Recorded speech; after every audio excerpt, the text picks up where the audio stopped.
হামিম। এ কিতাব রহমান রহিম আল্লাহ তাআলার কাছ থেকে নাজিল করা। এ কোরআন এমন এক কিতাব যার আয়াতসমূহ খুলে খুলে বর্ণনা করা হয়েছে। তদুপরি এ কোরআন আরবি ভাষায় এমন একটি সম্প্রদায়ের জন্য নাজিল হয়েছে যারা এটা জানে। এ কিতাব জান্নাতের সুসংবাদদাতা আর জাহান্নামের ভীতি প্রদর্শনকারী। তারপরেও মানুষদের অধিকাংশ এ থেকে মুখ ফিরিয়ে নিয়েছে এবং তারা এ কিতাবের কথা শুনতে চায় না। তারা বলে, যে বিষয়ের দিকে তুমি আমাদের ডাকছ তার জন্য আমাদের অন্তরসমূহ আবরণে আচ্ছাদিত হয়ে আছে, আমাদের কানেও রয়েছে বধিরতা, আমাদের ও তোমার মধ্যে একটি দেয়াল দাঁড়িয়ে আছে। সুতরাং তুমি তোমার কাজ করো আর আমরা আমাদের কাজ করি। হে নবী, তুমি বলো, আমি তো তোমাদেরই মতো একজন মানুষ, কিন্তু আমার উপর এ মর্মে ওহী নাজিল হয় যে তোমাদের মাবুদ হচ্ছেন একজন। অতএব হে মানুষ, তোমরা তাঁর ইবাদতের দিকেই সোজা হয়ে দাঁড়িয়ে যাও এবং তাঁর কাছে ক্ষমা প্রার্থনা করো। আর দুর্ভোগ মুশরিকদের জন্য নির্ধারিত হয়ে আছে, যারা যাকাত দেয় না এবং তারা পরকালের উপরও ঈমান আনে না। যারা আল্লাহ তাআলার উপর ঈমান আনে এবং নেক কাজ করে তাদের জন্য আখিরাতের জীবনে নিরবচ্ছিন্ন পুরস্কারের ব্যবস্থা রয়েছে। হে নবী, তুমি বলো, তোমরা কি তাকে অস্বীকার করতে চাও যিনি দুদিনে পৃথিবীকে পয়দা করেছেন, এবং তোমরা অন্য কাউকে কি তারই সমকক্ষ হিসেবে দাঁড় করাতে চাও? অথচ এ হচ্ছেন সৃষ্টিকুলের মালিক। তিনি এ জমিনের মাঝে এর উপর থেকে পাহাড়সমূহ গেড়ে দিয়েছেন ও তাতে বহুমুখী কল্যাণ রেখে দিয়েছেন এবং তাতে সবার আহারের পরিমাণ নির্ধারণ করেছেন। এসব তিনি সম্পন্ন করেছেন 4 দিন সময়ের ভেতর। অনুসন্ধানীদের জন্য সেখানে সব উপকরণই সমান সমান। অতঃপর তিনি আসমানের দিকে মনোনিবেশ করলেন, যা তখন ছিল ধূম্রকুঞ্জ বিশেষ। এরপর তিনি তাকে ও জমিনকে আদেশ করলেন, তোমরা উভয়েই এগিয়ে এসো, ইচ্ছায় হোক কিংবা অনিচ্ছায়। তারা উভয়েই বলল, আমরা অনুগত হয়েই এসেছি। অতঃপর তিনি দুদিনের ভেতর এ ধূম্রকুঞ্জকে 7 আসমানে পরিণত করলেন এবং প্রতিটি আকাশে তার উপযোগী আদেশনামা পাঠালেন। পরিশেষে আমি নিকটবর্তী আসমানকে তারকারাজি দ্বারা সাজিয়ে দিলাম এবং তাকে শয়তান থেকে সংরক্ষিত করে দিলাম।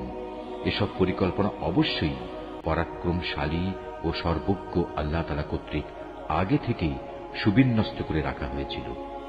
এরপরেও যদি এরা মুখ ফিরিয়ে নেয়, তাহলে তুমি বলো, আমি তো তোমাদের এক ভয়াবহ ধ্বংসাত্মক আযাব থেকে সতর্ক করলাম মাত্র।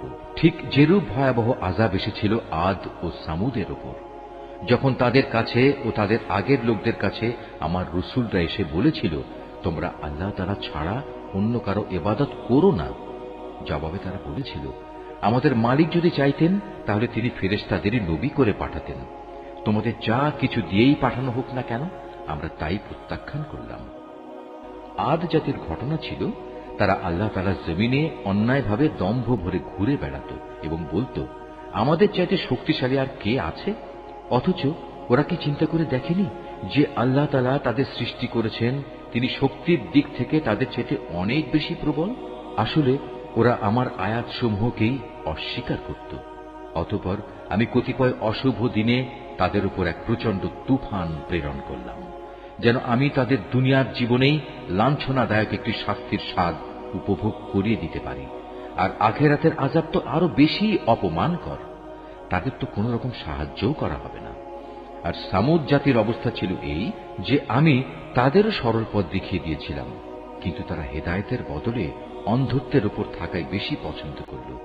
অতঃপর তাদের অন্যায় কাজকর্মের জন্য আমি তাদের উপর অপমানজনক শাস্তির কষাঘাত আনলাম। এই প্রলয়ঙ্কারী শাস্তির কষাঘাত থেকে আমি তাদেরই শুধু উদ্ধার করলাম যারা ঈমান এনেছে এবং অপরাধ থেকে বেঁচে থেকেছে। সেদিনটির কথা স্মরণ করো যেদিন আল্লাহ তাআলা দুশমনদের জাহান্নামের দিকে নিয়ে যাওয়ার জন্য জড়ো করা হবে। সেদিন তাদের হাঁকিয়ে বিভিন্ন দলে উপদলে বিন্যস্ত করা হবে। যেতে যেতে তারা যখন তার বিচারের পাল্লার কাছে পৌঁছবে, তখন তাদের কান, চোখ ও চামড়া তাদের যাবতীয় কাজের উপর সাক্ষ্য দেবে। তখন তারা তাদের চামড়াগুলোকে বলবে, তোমরা আজ আমাদের বিরুদ্ধে সাক্ষ্য দিলে কেন? উত্তরে তারা বলবে, আল্লাহ তাআলা যিনি সব কিছুকে কথা বলার শক্তি দিয়েছেন, তিনি আজ আমাদেরও কথা বলার শক্তি দিয়েছেন। তিনি যেহেতু তোমাদের প্রথমবার সৃষ্টি করেছিলেন, তাই তোমাদের তাঁর কাছেই ফিরে যেতে হবে। আল্লাহ তাআলা বলবেন, তোমরা দুনিয়াতে কোনো কিছুই তো এদের কাছ থেকে গোপন করার চেষ্টা করতে না। এটা ভাবতেও পারোনি তোমাদের কান, তোমাদের চোখ ও তোমাদের চামড়া কখনো তোমাদের বিরুদ্ধে সাক্ষ্য দেবে। বরং তোমরা তো মনে করতে তোমরা যা কিছু করছিলে তার অনেক কিছু স্বয়ং আল্লাহ তাআলাও বুঝি জানেন না। তোমাদের এই যে ধারণা যা তোমরা তোমাদের মালিকের সম্পর্কে পোষণ করতে, মূলত তাই তোমাদের এ ভরাডুবি ঘটিয়েছে। ফলে তোমরা মারাত্মক ক্ষতিগ্রস্ত হয়ে গেছ। আজ যদি ওরা ধৈর্য ধারণ করে তাতেও তাদের কোনো উপকার হবে না, জাহান্নামী হবে তাদের ঠিকানা। আল্লাহ তাআলার কাছে অনুগ্রহ চাইলেও কোনো লাভ হবে না, কেননা আজ তারা কোনো অবস্থায় অনুগ্রহ প্রাপ্ত হবে না। আমি দুনিয়ার জীবনে তাদের উপর এমন কিছু সঙ্গী সাথী বসিয়ে দিয়েছিলাম যারা তাদের সামনের ও পেছনের কাজগুলো তাদের সামনে শোভনীয় এবং লোভনীয় করে রেখেছিল। পরিশেষে জিন ও মানুষদের সে দলের সাথে তাদের ব্যাপারেও আল্লাহ তাআলা সিদ্ধান্ত সত্যে পরিণত হল, যারা তাদের আগে অতিবাহিত হয়ে গেছে।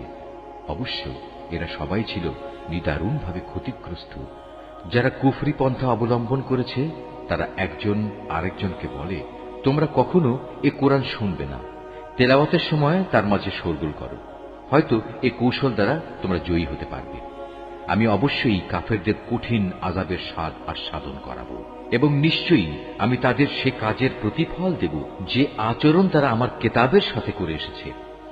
এই জাহান্নামী হচ্ছে আল্লাহ তাআলার শত্রুদের যথার্থ পাওনা। সেখানে তাদের জন্য চিরস্থায়ী আযাবের ঘর থাকবে। তারা যে আমার আয়াতসমূহ অস্বীকার করত, এটা হচ্ছে তারই প্রতিফল। কাফেররা সেদিন বলবে, হে আমাদের মালিক, যেসব জিন ও মানুষ দুনিয়ায় আমাদের গোমরা করেছিল, আজ তুমি তাদের এক নজর আমাদের দেখিয়ে দাও। আমরা তাদের আমাদের পায়ের নিচে রাখব, যাতে করে তারা আরো বেশি লাঞ্ছিত হয়। অপরদিকে যারা বলে আল্লাহ তাআলাই হচ্ছেন আমাদের মালিক, অতঃপর এ ঈমানের উপর তারা অবিচল থাকে। মৃত্যুর সময়ে যখন তাদের কাছে ফেরেশতা নাজিল হবে এবং তাদের বলবে, হে আল্লাহ তাআলার প্রিয় বান্দারা, তোমরা ভয় পেও না, চিন্তিত হয়েও না। উপরন্তু তোমাদের কাছে যে জান্নাতের ওয়াদা করা হয়েছিল, আজ তোমরা তারই সুসংবাদ গ্রহণ করে আনন্দিত হও। আমরা ফেরেশতারা দুনিয়ার জীবনেও তোমাদের বন্ধু ছিলাম, আর আখিরাতেও আমরা তোমাদের বন্ধুই থাকব। সেখানে তোমাদের মন যা কিছুই চাইবে তাই তোমাদের জন্য মজুদ থাকবে, এবং যা কিছুই তোমরা সেখানে তলব করবে তা তোমাদের সামনে হাজির থাকবে। পরম ক্ষমাশীল ও দয়ালু আল্লাহ তাআলার পক্ষ থেকে এ হচ্ছে তোমাদের সেদিনের মেহমানদারি। তার চেয়ে উত্তম কথা আর কোন ব্যক্তির হতে পারে যে মানুষদের আল্লাহ তাআলার দিকে ডাকে এবং সে নিজেও নেক কাজ করে এবং বলে, আমি মুসলমানদেরই একজন। এই আয়াত যিনি তেলাওয়াত করবেন এবং যিনি এই আয়াতটির তেলাওয়াত শুনবেন, তাদের সবাইকে এখানে একটি সাজদা আদায় করতে হবে। এটা ওয়াজিব। হে নবী, ভালো আর মন্দ কখনোই সমান হতে পারে না। তুমি ভালো কাজ দ্বারা মন্দ কাজ প্রতিহত করো, তাহলেই তুমি দেখতে পাবে তোমার এবং যার সাথে তোমার শত্রুতা ছিল তার মাঝে এমন অবস্থা সৃষ্টি হয়ে যাবে যেন সে তোমার অন্তরঙ্গ বন্ধু। আর এ বিষয়টি শুধু তাদের ভাগ্যেই লেখা থাকে যারা ধৈর্য ধারণ করে, এবং এ সকল লোক শুধু তারাই হয় যারা সৌভাগ্যের অধিকারী। যদি কখনো শয়তানের কুমন্ত্রণা তোমাকে প্ররোচিত করে, তাহলে তুমি আল্লাহ তাআলার কাছে আশ্রয় চাও, কেননা তিনি সর্বশ্রোতা, সর্বজ্ঞ। হে মানুষ, আল্লাহ তাআলার নিদর্শন সমূহের মধ্যে রাত, দিন, সূর্য ও চন্দ্র হচ্ছে কয়েকটি নিদর্শন মাত্র। অতএব তোমরা সূর্যকে সিজদা করো না, চাঁদকেও নয়, বরং তোমরা সিজদা করো সেই আল্লাহ তাআলাকে যিনি এর সব কয়টি সৃষ্টি করেছেন। যদি তোমরা একান্তভাবে তাঁরই ইবাদত করতে চাও, তাহলে এটাই হবে একমাত্র করণীয়। অতঃপর হে নবী, এরা যদি অহংকার করে তাহলে তুমি ভেবো না, যারা তোমার মালিকের সান্নিধ্যে রয়েছে তারা তো রাত দিন তাঁরই পবিত্রতা ও মহিমা ঘোষণা করে যাচ্ছে। তারা বিন্দু মাত্র এতে ক্লান্ত হয় না। তার কুদরতের আরেকটি নিদর্শন হচ্ছে, তুমি জমিনকে দেখতে পাচ্ছ শুষ্ক ও অনুর্বর হয়ে পড়ে আছে, অতঃপর তার উপর আমি যখন পানি বর্ষণ করি তখন সহসাই তা শস্য শ্যামল হয়ে স্ফীত হয়ে ওঠে। অবশ্যই যে আল্লাহ তাআলা এ মৃত জমিনকে জীবন দান করেন, তিনি মৃত মানুষকেও জীবিত করবেন। নিঃসন্দেহে তিনি সর্ববিষয়ের উপর একক শক্তিমান। যারা আমার আয়াতসমূহ বিকৃত করে তারা কিন্তু কেউই আমার দৃষ্টির অগোচরে নয়। তুমি বলো, যে ব্যক্তি জাহান্নামে নিক্ষিপ্ত হবে সে ভালো, না যে ব্যক্তি কিয়ামতের দিন শান্তি ও নিরাপত্তার সাথে আমার সামনে হাজির হবে সে ভালো। এরপরেও চৈতন্যদয় না হলে যা ইচ্ছা তোমরা তাই করো। তবে মনে রেখো, তোমরা যাই করো আল্লাহ তাআলা তা অবলোকন করছেন। যারা কোরআনের মতো একটি স্মরণিকা গ্রন্থ তাদের কাছে আসার পর তাকে অস্বীকার করে, তারা অচিরেই তাদের পরিণাম টের পাবে। মূলত তা কোরআন হচ্ছে এক সম্মানিত গ্রন্থ। এতে বাতিল কিছু অনুপ্রবেশের আশঙ্কা নেই। তার সামনের দিক থেকেও নয়, তার পেছনের দিক থেকেও নয়, কেননা এটা বিজ্ঞ, কুশলী, প্রশংসিত সত্তার কাছ থেকে নাজিল করা হয়েছে। হে নবী, তোমার সম্পর্কে আজ সেসব কিছুই বলা হচ্ছে যা তোমার আগে অন্যান্য নবীদের ব্যাপারেও বলা হয়েছিল। নিঃসন্দেহে তোমার মালিক যেমনি পরম ক্ষমাশীল, তেমনি তিনি কঠোর শাস্তিদাতাও বটে। আমি যদি এ কোরআন আরবি ভাষার বদলে আজমি অনারব ভাষায় বানাতাম, তাহলে এরা বলতো, কেন এর আয়াতগুলো আমাদের ভাষায় পরিষ্কার করে বর্ণনা করা হলো না? তারা বলতো, এ কি আজব ব্যাপার, এটা নাজিল করা হয়েছে আজমি ভাষায়, অথচ এর বাহক হচ্ছে আরবি। হে রাসূল, তুমি বলো, এ গোটা কোরআন হচ্ছে মূলত ঈমানদারদের জন্য হেদায়েত গ্রন্থ ও মানুষের যাবতীয় রোগ ব্যাধির নিরাময়। কিন্তু যারা এর উপর ঈমান আনে না, তাদের কানে বধিরতার ছিপি আটা আছে। তাই কোরআন তাদের উপর যেন একটি অন্ধকার পর্দা। এ কারণেই সত্য কথা শোনা সত্ত্বেও তারা এর সাথে এমন আচরণ করে যেন তাদের অনেক দূর থেকে ডাকা হচ্ছে, তাই কিছুই বুঝতে পারছে না। হে নবী, তোমার আগে আমি মূসাকেও একটি কিতাব দান করেছিলাম, তাতে বহু মতবিরোধ ঘটানো হয়েছিল। আসলে তোমার মালিকের পক্ষ থেকে কিয়ামত সংক্রান্ত ঘোষণা যদি না থাকত, তাহলে কবেই আযাব এসে এদের মাঝে চূড়ান্ত একটা ফয়সালা হয়ে যেত। এরা আসলে এই কোরআন সম্পর্কে এক বিভ্রান্তিকর সন্দেহে নিমজ্জিত আছে। যে কোনো ব্যক্তি নেক কাজ করবে, মূলত সে তা করবে একান্ত তার নিজের কল্যাণের জন্য, আর যে ব্যক্তি কোনো মন্দ কাজ করবে তার অশুভ ফল একান্ত তার উপরেই গিয়ে পড়বে। তোমার মালিক তার বান্দাদের ব্যাপারে কখনো সালেম নন। কিয়ামত সংক্রান্ত জ্ঞান একমাত্র আল্লাহ তাআলার দিকেই ধাবিত হয়। কোন একটি ফলও নিজের খোসা ছেড়ে বাইরে বেরোয় না। কোন একটি নারীও নিজের গর্ভে সন্তান ধারণ করে না, না সে সন্তান প্রসব করে, যার পূর্ণ জ্ঞান আল্লাহ তাআলার কাছে মজুদ থাকে না। যেদিন আল্লাহ তাআলা ওদের দিকে বলবেন, কোথায় আজ আমার অংশীদাররা? তারা বলবে, হে মালিক, আমরা তোমার কাছে এ নিবেদন করছি, আজ আমাদের মাঝে সাক্ষ্য দেওয়ার জন্য কেউই মজুদ নেই। এরা আগে যাদের ডাকত তারা আজ হারিয়ে যাবে। এরা বুঝতে পারবে তাদের জন্য আর উদ্ধারের কোনো জায়গাই অবশিষ্ট নেই। মানুষ কখনো বৈষয়িক কল্যাণ লাভের জন্য দোয়া করা থেকে ক্লান্তি বোধ করে না। অবশ্য যখন কোনো দুঃখ দৈন্যতাকে স্পর্শ করে, তখন সে সম্পূর্ণরূপে নিরাশ হয়ে পড়ে। যদি দুঃখ কষ্ট স্পর্শ করার পর আমি তাকে অনুগ্রহের স্বাদ আস্বাদন করাই, তখন আবার সে বলে, এ তো আমার প্রাপ্য ছিল। আমি এটাও মনে করি না সত্যি সত্যি কিয়ামত প্রতিষ্ঠিত হবে। তাছাড়া যদি আমাকে একদিন মালিকের কাছে ফেরত পাঠানোই হয়, তাহলে আমার জন্য তার কাছে শুধু কল্যাণই থাকবে। আমি সেদিন কাফিরদের অবশ্যই বলে দেব দুনিয়ার জীবনে তারা কি কি করত, অতঃপর সে অনুযায়ী আমি তাদের কঠোর আযাব আস্বাদন করাবো।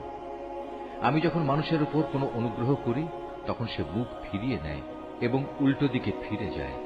আবার যখন তাকে কোনো অনিষ্ট এসে স্পর্শ করে, তখন সে দীর্ঘ দোয়া নিয়ে আমার সামনে হাজির হয়। হে নবী, মানুষদের বলো, তোমরা কখনো একথা ভেবে দেখেছ কি, যদি এ কোরআন সত্যি আল্লাহ তাআলার কাছ থেকে এসে থাকে এবং এ সত্ত্বেও তোমরা একে প্রত্যাখ্যান করো, তাহলে তার চেয়ে বেশি গোমরাহ কে হবে, যে ব্যক্তি এর মারাত্মক বিরুদ্ধাচরণে লিপ্ত আছে।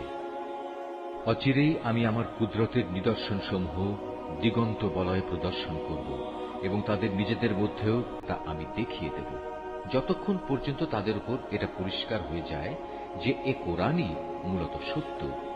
হে নবী, তোমার জন্য এ কথা কি যথেষ্ট নয়? তোমার মালিক তোমার সব কিছু সম্পর্কে অবহিত। জেনে রেখো, এরা কিন্তু এদের মালিকের সাথে সাক্ষাৎকারের ব্যাপারেই সন্দিহান। আরো জেনে রেখো, এদের সব কিছুই আল্লাহ তাআলা পরিবেষ্টন করে আছেন।